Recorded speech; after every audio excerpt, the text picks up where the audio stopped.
السلام علیکم۔ کتابوں کی دنیا میں خوش آمدید۔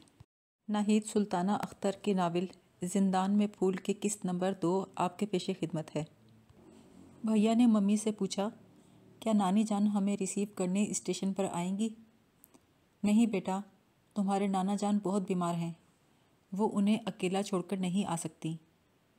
تو ممی، کیا ہمیں اسٹیشن سے خود ہی جانا پڑے گا؟ ہاں بیٹے، لیکن تم فکر نہیں کرو، تمہارے نانا کا گھر اسٹیشن کے قریب ہی ہے، ہمیں زیادہ دقت نہیں ہوگی۔ ہم اپنی منزل مقصود پر رات کے وقت پہنچے۔ نانا جان کے بلند و بالا گھر کی بتیاں پلیٹ فارم سے نظر آ رہی تھیں۔ ممی نے بھیا کے کہنے کے باوجود تانگا نہیں لیا۔ یہ مختصر سا فاصلہ ہمارے لیے بہت مشکل بن گیا، کیونکہ ہمارے پاس بھاری بھرکم سوٹ کیس، 3 تھیلے اور 2 اونگتے ہوئے بچے تھے۔ اپنے اسباب کے ساتھ ہانپتے کانپتے جب ہم نانا جان کے گھر کے قریب پہنچے تو ممی ہمیں صدر دروازے کی بجائے عقبی دروازے کی طرف لے گئیں۔ لیکن نہ تو ہمیں گھنٹی بجانے کی ضرورت پڑی، نہ ہی دستک دینے کی۔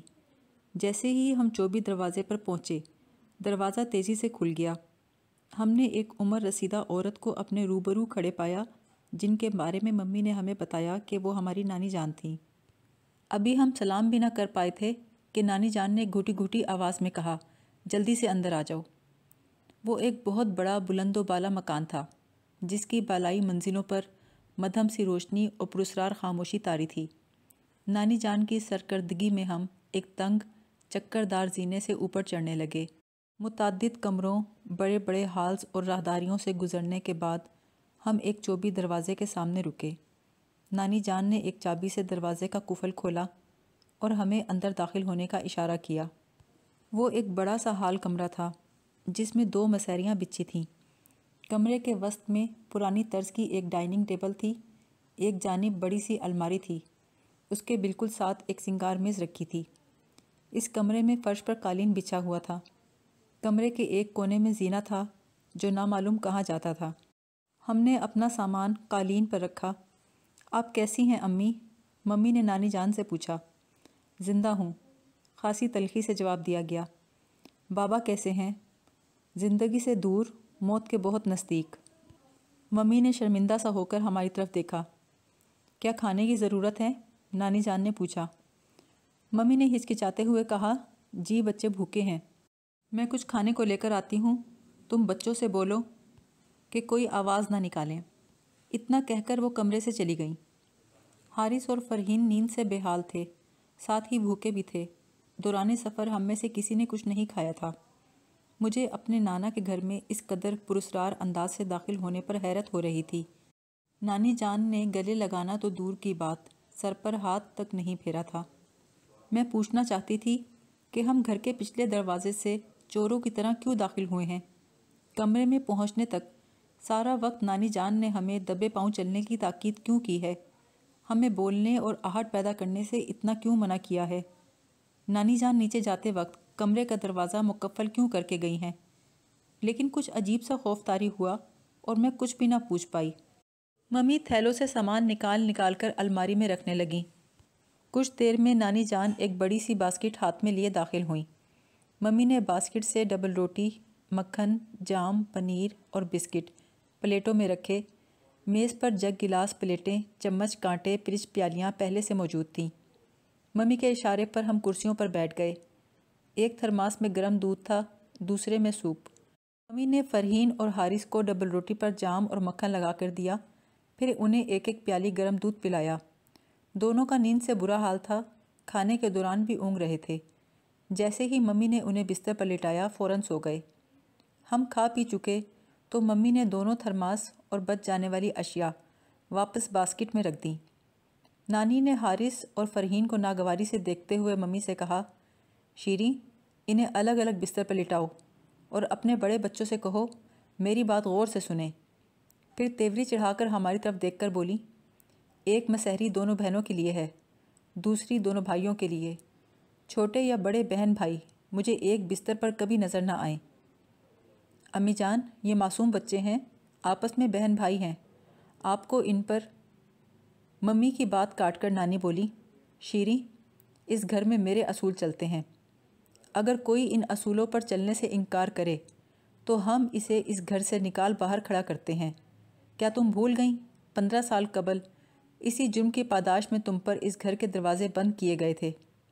اگر تمہارے 20 معافی نامے نہ ملتے تو شاید اس گھر کے دروازے تم پر دوبارہ کبھی نہ کھلتے۔ میں نے تمہیں خط میں پہلے ہی لکھ دیا تھا کہ تمہارے پاپا کو میں نے تمہارے بچوں کے بارے میں نہیں بتایا ہے، کیونکہ جس شخص کی خاطر تم نے خاندان کی عزت کو داؤ پر لگایا تھا، تمہارے والد اس کی اولاد کو قبول کرنے پر آسانی سے آمادہ نہیں ہوں گے۔ اس لیے جب تک تمہارے والد حیات ہیں یہ چاروں اس کمرے میں بند رہیں گے۔ ان کی موجودگی کا علم کسی کو نہیں ہونا چاہیے۔ ان بچوں کو سمجھاؤ کہ انتہائی خاموشی اور احتیاط سے رہیں۔ کھڑکی سے باہر کسی نے نہیں جھانکنا تاکہ باہر سے گزرتے کسی شخص کو اس کمرے میں کسی کی موجودگی کا پتہ نہ چلے۔ میں نے اس کمرے کا انتخاب اس لیے کیا ہے کہ یہ آخری منزل کا آخری کمرہ ہے۔ اس طرف ملازموں میں سے کوئی نہیں آتا جاتا، ورنہ اگر کسی کو یہ بھنک مل گئی کہ تم اکیلی نہیں 4 بچوں کے ساتھ آئی ہو تو وہ ان بچوں کے ساتھ ساتھ تمہیں بھی باہر نکال دیں گے۔ پھر نانی جان نے بھیا اور مجھے دیکھتے ہوئے کہا، تم بڑے ہو، تمہیں اس بات کا خیال رکھنا ہوگا کہ تمہارے چھوٹے بہن بھائی خاموشی سے رہیں۔ تم لوگ اونچی آواز میں نہ تو بولو گے نہ ہنسو گے، نہ ہی تمہارے چھوٹے بہن بھائی رونے دھونے پائیں۔ کھانے پینے کا سامان میں خود پہنچا دوں گی، پورا دن تمہیں اسی میں گزارا کرنا ہوگا۔ یہ کہہ کر نانی جان نے باسکٹ اور تھرماس اٹھائی اور بولی، چلو شیریں۔ میں نے گھٹی گھٹی آواز میں کہا، ممی کیا آپ ہمارے ساتھ نہیں رہیں گی؟ ممی آہستہ سے بولی، گھبرانے کی ضرورت نہیں، بس 2-4 دن تمہیں یہاں رہنا ہوگا۔ بھیا بولے، لیکن نانی جان تو کہہ رہی ہیں کہ نانا جان کے مرنے تک ہمیں اسی کمرے میں رہنا پڑے گا۔ بیٹے تم ان کی باتوں کو دل پر مت لو، اطمینان رکھو، میں بہت جلد تمہارے نانا کا دل جیت لوں گی اور تمہیں یہاں سے نکال کر لے جاؤں گی۔ بس اس وقت تک تمہیں حارث اور فرحین کا خیال رکھنا ہوگا۔ ممی نے بھیا کی اور میری پیشانی چومی، حارث اور فرحین کو پیار کیا اور کمرے سے نکل گئیں۔ میں بھیا کے شانے پر سر رکھ کر بہت روئی۔ بھیا، جب نانی جان نے ممی کو خط میں لکھ دیا تھا کہ نانا جان کو ہمارے بارے میں پتہ ہی نہیں، تو ممی ہمیں یہاں کیوں لے آئیں؟ بھیا بولے، زری تم ممی کی طرف سے دل میلا مت کرو، وہ بہت مجبور ہوں گی، ڈیڈی کے بعد وہ اپنے والدین کے سوا اور کہاں جاتی؟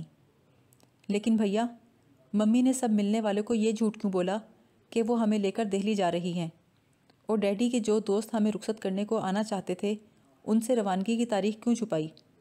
بھیا بولے، زری ہماری ممی بہت مجبور اور مظلوم عورت ہیں، ان کو جو سمجھ میں آیا انہوں نے وہی کیا۔ جب رو رو کر میرے آنسو خشک ہو گئے تو بھیا مجھے اس مسیری تک لے آئے جس پر فرحین سوئی ہوئی تھی اور خود حارث کے ساتھ جا کر لیٹ گئے۔ میری آنکھوں سے نیند کوسوں دور تھی۔ ڈیڈی آج پہلے سے کہیں زیادہ یاد آ رہے تھے۔ انجانی جگہ پر دل کو چین نہیں آ رہا تھا۔ ویران عمارت کی خاموشی اور سناٹا ہیبت بن کر چھایا ہوا تھا۔ بہت مشکل سے میں سوئی، منہ اندھیرے ہی میری آنکھ کھل گئی۔ فرحین اور حارث جاگے ہوئے تھے، دونوں پریشان سے بیٹھے تھے۔ میں نے حارث کو آواز دے کر اپنے پاس بلایا۔ فرحین اور حارث دونوں کو پیار کیا۔ حارث نے پہلا سوال یہی کیا، ممی کہاں ہے؟ میں نے کہا ابھی آ جائیں گی۔ فرحین بھی ممی کے پاس جانا ہے کہہ کر ٹھنکنے لگی۔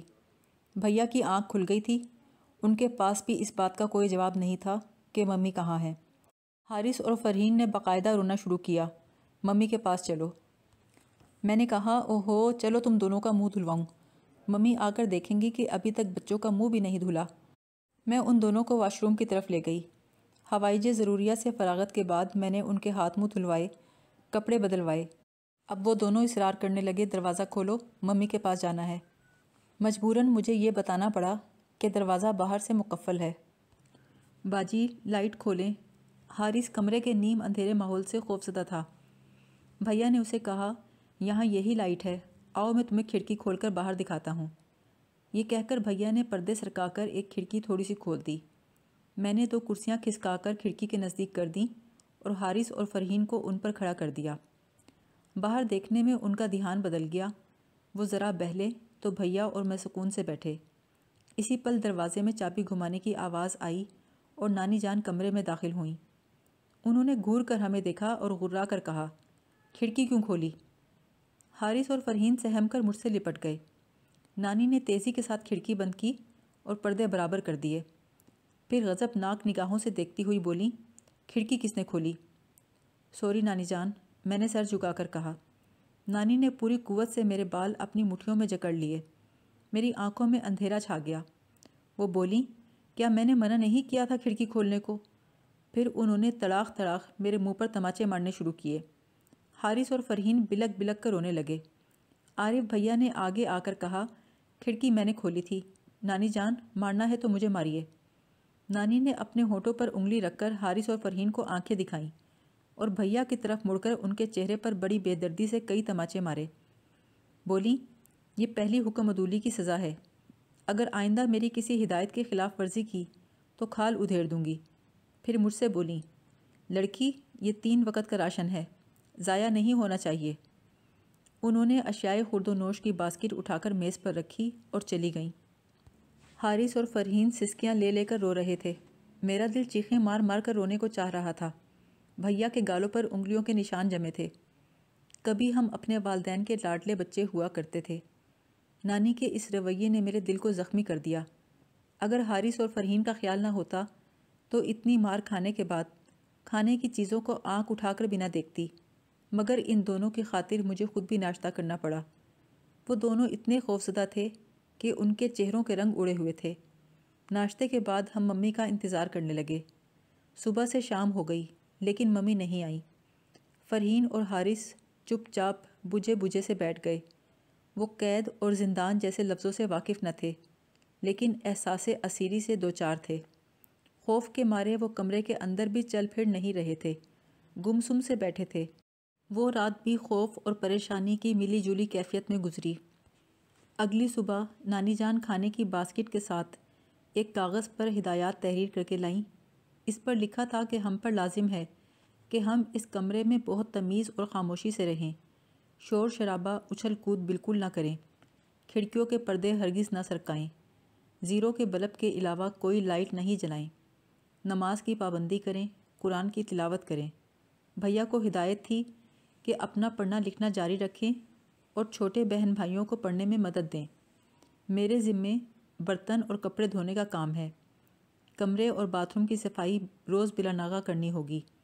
دھلے ہوئے کپڑے یہیں پنکھے کی ہوا میں سکھائے جائیں گے۔ نانی جان کے آنے پر ہم ہاتھ سیدھے چھوڑ کر ادب سے کھڑے ہو جائیں گے اور چھوٹوں کو بھی یہی تربیت دیں گے۔ ہماری ممی اپنی سہولت کے مطابق ہم سے ملنے آئیں گی، لیکن اگر وہ نہ آئیں تو ہمیں ان کے بارے میں پوچھنے کی اجازت نہیں ہوگی۔ ہر روز صبح 10 سے 12 تک گھر کے ملازمین گھر کی صفائی کرتے ہیں۔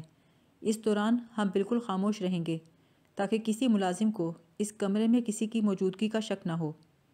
یہ ہدایت نامہ تھما کر نانی جان چلی گئیں۔ ہم بے سے ممی کے منتظر تھے کہ وہ آئیں تو ان کو نانی جان کی مار پیٹ اور ان کے بے رحم احکامات سے آگاہ کریں، لیکن صبح سے شام ہو گئی اور ممی نہ آئیں۔ حارث اور فرحین روحان سے بیٹھے تھے۔ اب وہ نہ کھڑکی کھولنے کی بات کر رہے تھے، نہ باہر جانے کی ضد کر رہے تھے۔ نانی جان کا تشدد دیکھ کر وہ سہم چکے تھے۔ ان کا جی بہلانے کی خاطر میں نے اور بھیا نے بالا خانے کا رخ کیا۔ اس کا زینہ بہت تنگ و تاریک تھا۔ زینے کے اختتام پر دروازہ تھا جس پر جالے لگے تھے، جس سے اندازہ ہوتا تھا یہاں مدتوں سے کوئی نہیں آیا۔ ہم دروازہ کھول کر داخل ہوئے تو بالا خانے کی وسعت دیکھ کر حیران رہ گئے۔ وہاں عجیب سی بو اور گھٹن تھی۔ سامنے کی دیوار پر بڑی بڑی کھڑکیاں تھیں۔ ایک کے پٹ کھولے تو کھڑکیوں میں لگی سلاخیں نظر آئیں اور باہر کے رخ پر رنگین چکیں لگی ہوئی تھیں۔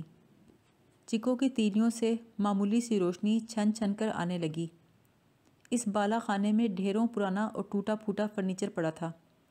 اس کے علاوہ بیسیوں بڑے بڑے صندوق، الماریاں، دھات کے برتن اور لاتعداد کتابیں پڑی تھیں۔ ایک طرف ایک ریڈیو اور گراموفون پڑے تھے اور قریب ہی طبلہ اور ہارمونیم بھی پڑے تھے۔